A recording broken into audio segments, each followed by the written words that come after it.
Jatend jotend migepe Musalia Mudavadi okwayo mondo piny Kenya mondo olok pache kendo chak twak kod rowere e wach dongruok mar piny. Mudavadi owacho ni onego ket maino e yore mag jiwo kendo tego rowere magin 75% mag jopiny e pacho ka. Omedo ni sir modhuro owinjo mi rowere mar bero ngimagi kod aluora magintie. Bende nomedo ni josiasa ok onego ti gi rowere e timo tulo kod rocho kwe, komedo ni mano thirogi ka owinjo jiwgi mondo mi gidonji e riwruoge manyalo konyogi gibed gi chung' makare gi dongruok. Once again, good evening.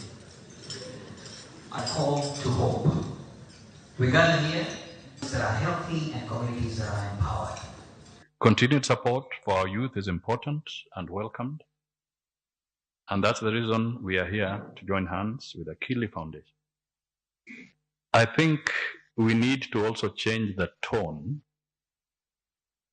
of the nation as we communicate with the young people. And the biggest culprits are actually people like me, the politicians. We have been talking down to the young people. We are not having a conversation.